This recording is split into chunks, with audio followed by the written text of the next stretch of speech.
নমস্কার, কেমন আছেন আপনারা? আশা করি ভগবানের আশীর্বাদে আপনারা সকলে ভালো আছেন।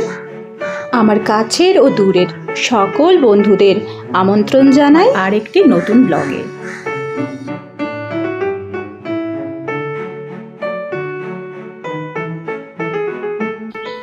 আজ আরেকটি নতুন দিন আর আরেকটি নতুন ব্লগ। নিত্যদিনের মতো আমি চলে এসেছি আমার সব বন্ধুদের সাথে আরেকটি ব্লগ শেয়ার করার জন্য। আজ মঙ্গলবার আর এখন ঘড়িতে বাজে 6টা, সকাল 6টা। তো সবে ঘুম থেকে উঠলাম, উঠে একটু মুখ হাত ধুয়ে ফ্রেশ হয়ে আর চলে এলাম দিনটি শুরু করতে। তো ভাবলাম আজকে এই দিনটি একদম আপনাদেরকে সাথে নিয়ে শুরু করি। আমি মৌমিতা আর আমি নিয়ে চলে এসেছি নতুন দিনের নতুন আরেকটি ব্লগ শুধুমাত্র আপনাদের জন্য। সচরাচর এত সকালের ব্লগ আমি শেয়ার করতে পারি না, তো আজকে ইচ্ছে আছে যতটুকুটা পারি শেয়ার করব। তাহলে সবাই সঙ্গে থাকুন। সকাল মানেই কিন্তু দাঁড়িয়ে বা বসে থাকলে হবে না, দৌড়ে দৌড়ে কাজ করতে হবে। তো আমারও এই দৌড়ে দৌড়ে কাজ করাটা আপনাদের সাথে শেয়ার করি। তাহলে চলুন, আর একদম সময় নষ্ট করবো না, আপনাদের সাথে নিয়ে আমি আমার কাজ শুরু করি। ছেলের পড়াশোনাটা এত চাপ হয়ে গেছে যে রাত্রেবেলায় কালকে প্রায় মোটামুটি কটা 11টা না 10:30 অবধি ছেলে পড়াশোনা করেছে। আগে আমরা কি সুন্দর 9:30 না খাওয়া দাওয়া কমপ্লিট করে নিতাম, কিন্তু এখন আর হচ্ছে না। এখন ছেলের পড়াশোনার চাপটা বেড়ে গেছে, তো একটু সব লেট হয়ে যাচ্ছে। তো এই যে দেখুন সব বই খাতা এখন সব কাজ হচ্ছে। আগে এই খাটটাকে আগে এদিকের কাজগুলো শুরু করি। তাহলে চলুন আপনাদের সাথে নিয়ে সব কাজ করি। এই ঘরটায় শুধু এই বই খাতাগুলো তুলে বিছনার চাদরটাই একটু শুধু আমি এখন ঝাড়তে পারবো। ছেলে তো ওই ঘরে এখন ঘুমোচ্ছে, ছেলেকে এত সকালে তুলবো না। মোটামুটি একটু চাটা খাবো, কিছুটা কাজ এগোবো, তারপরে ছেলেকে তুলবো। তবে আজ থেকে ভাবছি ছেলেকে একটু আগে তুলবো। এই কদিন ছেলে বেশ শরীরটা যেহেতু খারাপ ছিল, অনেক লেট করে উঠেছে, 8:30টাতেও তুলেছি। কিন্তু এখন আর সেটা করলে হবে না, কারণ এক্সামটা ওদের সেকেন্ড টার্মের খুব তাড়াতাড়ি হয়ে যাবে। আর এর মধ্যে আবার ছেলের আরেকটা এক্সাম আছে। আমি শুধু স্কুলের ভরসায় না ছেলেকে রাখি না, স্কুলের পরীক্ষা এক্সামের বাইরেও ওকে আমি চেষ্টা করি একটু একটু করে বিভিন্ন জিনিসের নলেজ দেওয়ার। তো সেটাও আপনাদের সাথে অবশ্যই শেয়ার করব, তার জন্য সঙ্গে থাকুন। গতকালকের ভিডিওতে অনেকেই আমার ছেলের ড্রয়িংয়ের প্রশংসা করেছো, আবার অনেকে আমার ছেলের হ্যান্ডরাইটিংয়ের প্রশংসা করেছো, আবার অনেকে আমার ছেলের ছবি আঁকার গাছ কাটার ব্যাপারে যেও কথাগুলো বলেছে সেটার প্রশংসা করেছো। আমি এই মুহূর্তে তোমাদের সকলের নামটা বলতে পারছি না উল্লেখ করে, কারণ তাহলে মনে হয় ভিডিওটা লেন্দি হয়ে যাবে। আমি অবশ্যই চেষ্টা করব একদিন পুরো সকলের নাম উল্লেখ করার। কিন্তু আমি তোমাদের সকলকে থ্যাংক ইউ জানাতে চাই, অনেক অনেক ভালোবাসা জানাতে চাই যে আমার আর আমার পরিবারের আর আমার ছেলেকে তোমরা এত ভালোবাসো। আমার ছেলে তোমাদের সেই কমেন্ট পেয়ে কালকে 10:30 অবধি কিন্তু পড়েছে। এত রাত অবধিও কখনোই পড়ে না।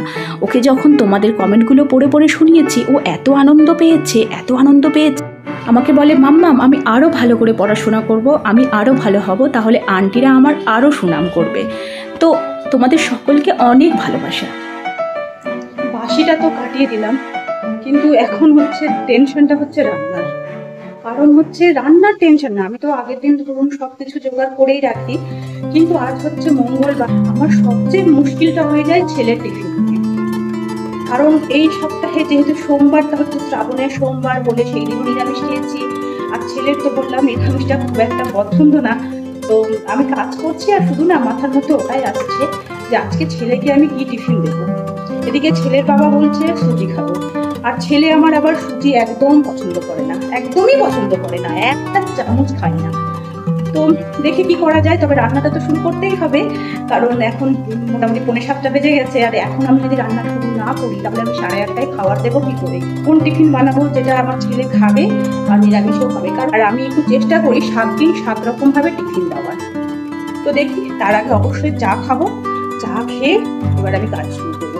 রান্নাটা করতেই হবে, তারপরে আবার ছেলের স্কুল আছে, হাজবেন্ডের টাইম আছে। তাহলে চলুন এবার রান্নাটা করিনি। আর চা খেয়ে চলে এলাম আমি এবার রান্নাতে। একটু আলু ঝিঙে পোস্ত দিয়ে একটু তরকারি করব। আজকে তো সব নিরামিষ, যেহেতু এই নিরামিষের দিন না খুব টেনশন হয়ে যায় যে কি এমন রান্না করব যেটা সবার টেস্ট হয়। আমার আর আমার হাজব্যান্ডের ব্যাপারটা আলাদা হয়ে যায়, কিন্তু ছেলে তো ও একটু মাছ মাংস ডিমটাই বেশি পছন্দ করে। আর এই যে একটু কলা ভাজা করে রাখলাম ছেলের জন্য, দুটো লেবু কেটে রেখেছি হাজবেন্ডের জন্য। এগুলো আগে থেকে না জোগাড় করলে না খুব সমস্যা হয়ে যায়। একটু সজনেও কেটে রেখেছি। এই যে হাঁড়িটা বসিয়ে দিয়েছি ভাতের, আর এদিকে একটু ঝিঙাটা সেদ্ধ করতে দিলাম। এবার একটু পোস্তটা নিয়ে নিলাম, পোস্তটা বাটা করব বলে মিক্সিতে। আর এই হয়ে গেল আমার পোস্ত বাটা, যেটা আমি দিয়ে দেব এখন আলুটা সেদ্ধ হলে ঝিঙে আলুর তরকারিতে। আপনারাও কি এইভাবেই ঝিঙে আলুর তরকারি করেন পোস্ত দিয়ে, না আরও অন্য কোনো রেসিপি আছে? তবে জানেন তো, যখন এই প্ল্যাটফর্মে এসেছিলাম তখন ভাবিনি যে এত ভালো সম্পর্ক হয়ে যাবে আপনাদের সাথে। এখন তো অন্যরকমই একটা জগতে থাকি, এত কাজের মধ্যেও একটা উৎসাহ পাই ভিডিও বানানোর। এইভাবেই অবশ্যই সামনের দিনগুলোতেও আমার সাথে থাকবেন, কারণ আপনাদের সাথ ছাড়া আমি ব্যর্থ, ভালোবাসা ছাড়া আমি ব্যর্থ।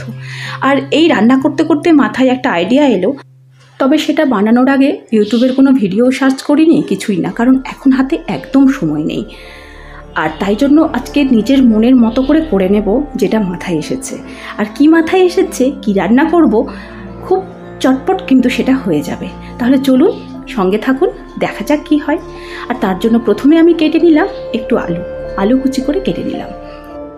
ডালটা যেহেতু আগেই সেদ্ধ হয়ে গেছে, তো আগে ভাবছি ডালটাকে ফোড়ন দিয়ে দিই, কারণ এদিকে রান্নাটা কমপ্লিট হলে আমি আমার হাজব্যান্ডকে খাবারটা দিয়ে দিতে পারবো, আর টিফিনটা আমি তারপরেও কিন্তু বানাতে পারবো। তাই আগে আমার ওইদিকে রান্না সব হয়ে গেছে, ডালটা ফোড়ন দিলে এদিকে কমপ্লিট হয়ে যাবে। তাহলে একটা চাপ তো মুক্ত হবে, আর দ্বিতীয়টাতে হাত দেব। সব সময় কত কিছু পরিকল্পনা প্ল্যান বানাতে হয়, তাই না? একটার পর একটা। যদি আমি এখন এইটা ছেড়ে দিয়ে টিফিন বানাতে যাই তাহলে কিন্তু সব গণ্ডগোল হয়ে যাবে। প্রত্যেক বাড়িতেই তাই একই গল্প। আমার মারাও এইভাবে সংসার সামলেছে, আমরাও সামলাচ্ছি। তখন মায়ের ব্যাপারটা বুঝতে পারতাম না, আর এখন ছেলে আমারটা হয়তো বুঝতে পারছে না। এটাই আমাদের জীবন, তাই না? তো আর কি, এইভাবেই জীবন ভালোই লাগছে কাটাতে, আর এইভাবেই জীবনটা কাটুক, এটাই চাই। আর এই যে জিনিসটা বানাবো তার জন্য কিন্তু জোগাড় করে নিয়েছি। আর যে আলুটা কেটে রাখলাম সেটা এবার দিয়ে দিলাম আমি একটু কড়াইয়ের মধ্যে। 5 ফোড়ন দিয়ে দিলাম, আর দিয়ে দিলাম 3টে তেজপাতা। আর তার মধ্যে আমার বাড়িতে গোটা যে চীনাবাদাম ভাজা হয় সেটা রাখা ছিল, ভাজা অবস্থাতেই কেনা এনেছে, তো কিনে আনা ওটা সেটা রাখা ছিল, সেটা আমি দিয়ে দিলাম ওই আলুটার মধ্যে। এবার ঢেকে ঢেকে আলুটাকে একটু ভেজে নিলাম। ভাজার পরে কাজু কিশমিশ যেটা রেখেছিলাম সেটাও দিয়ে দিলাম। একটু ঢেকে ঢেকে নাড়তে গেলে খুব অল্প সময়ের মধ্যেই কিন্তু আলুটা সেদ্ধ হয়ে যাবে। আলুটা সেদ্ধ হওয়া পর্যন্ত অপেক্ষা করতে হবে। যেই দেখলাম আলুটা সেদ্ধ হয়ে গেছে তখনই তার উপরে দিয়ে দিলাম সুজি। যে সুজি কিন্তু আমার ছেলে একদম পছন্দ করে না, আর হাজব্যান্ডের ভীষণ পছন্দ। সেটা কিন্তু হয় মিষ্টি সুজিটা, যেটা আমার ছেলে পছন্দ করে না।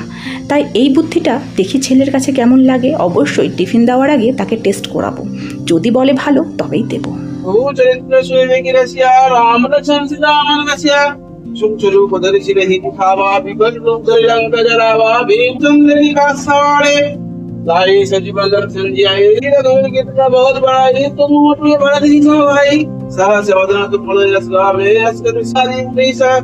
नारद सागर सही चाहिए जब कुबेर जी खूब कार सुनते कि ना राम मिलाए रखत दिन है उम्रे मंत्र विभीषण मान आलंक से पैसर जाना जुगो सहस्र भगवान। অনেকদিন আপনাদের গল্প শুনিয়েছি যে আমার হাজবেন্ড যাওয়ার আগে ঠাকুর প্রণাম করে যায়, বজরংবলীর মন্ত্র পাঠ করে। আজকে তাই একটু ওটাও আপনাদের সাথে শেয়ার করলাম। আর এই যে দেখুন, আমার হাজব্যান্ডের পুজো হতে হতে আমার কিন্তু টিফিনটাও রেডি হয়ে গেল। আর ওকে নামানোর আগে একটু আমি চিনি আর একটু সস দিয়েছিলাম। দেখে তো সেই ইয়াম্মি লাগছে। প্রথমে 1 চামচ একটু ঠান্ডা করে আগে ছেলেকে খাওয়ালাম। ছেলের দারুণ লেগেছে, দারুণ। বলে আমাকেই সবটা দিয়ে দাও। বাচ্চা মানুষ তো, ভালো লেগেছে। আর আমি এবার চলে এলাম টিফিনটাকে প্যাক করতে। তো ভাবলাম এর সাথে মনে হয় একটু শশা কুচি দিলে টিফিনটা খেতে আরও ভালো লাগবে। তাই একটু শশা ছেলেকেও দিলাম আর একটু হাজব্যান্ডকে দিলাম। আর ওইদিকে কিন্তু হাজব্যান্ড বসে গেছে খেতে, আর ছেলে চলে গেছে স্নান করতে।